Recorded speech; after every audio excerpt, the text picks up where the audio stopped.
Yo, what's going on, guys? It is Super here, and I'll bring you guys another Black Ops 2 sniper gameplay commentary here, playing on standoff. And now that I have started playing a lot more 6v6 in this game, I could enjoy playing on maps like standoff.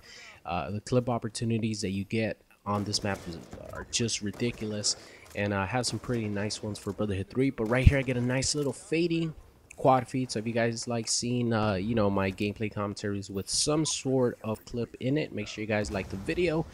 But now let's talk about phase 5. And first off, let me just say I'm really excited to compete in it this year. I'm mostly anxious to see what are some of the differences that they're gonna implement in this year's phase 5 compared to last year's.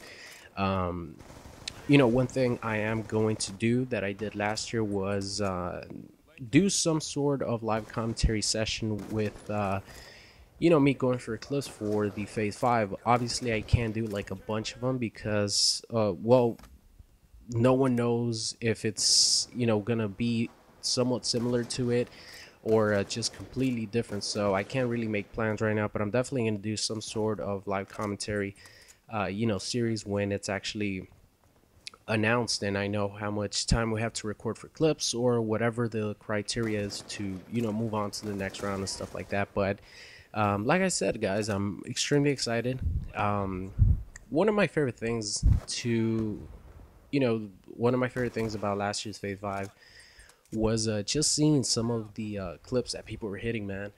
I believe it's going to be even better this year because a lot of people who didn't go for last year, that were sort of skeptical, that were in different teams, are going to go for it this year, which in my opinion is going to make the competition a lot better. It is going to make it a lot harder, but it's going to make it a lot better. And even if, I don't make even the first round this year, I'm still going to be a fan. I'm still gonna really enjoy watching the clips that people hit, but of course I want to make it. But like I said, that's definitely one of my favorite things about the phase 5, just seeing some of the just crazy stuff that people hit. I mean, take the phase 5 Teamtage for example. It was just 20 guys that recorded for a 4-week span. And the clips that we produced for that Teamtage and how good that video is just ridiculous. One thing that really hurt me last year was I really didn't play at all in the in between weeks from recording to finding out if you're gonna make it to the next round.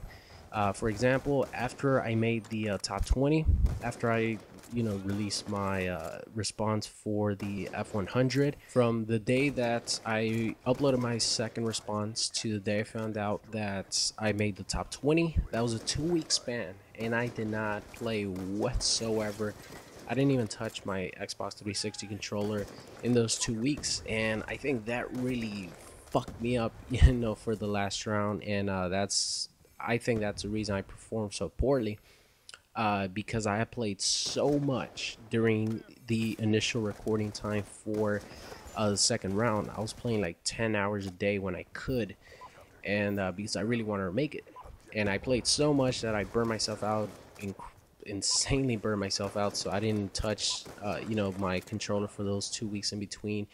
And then when the final round came along, it took me like 3 to 4 days to get my shot back to how it was during the previous round. And by that time, I only had like 3 days to really go hard for the clips with, my shot at its best. And I think that really messed me up. But, so that's a little tip for you guys who, if you guys make it to, past the first round and stuff, even if you're burnt out, you play at least a little bit to just keep your shot warmed up. But that's going to be the end of the commentary. I hope you guys enjoyed it, and I will see you guys later.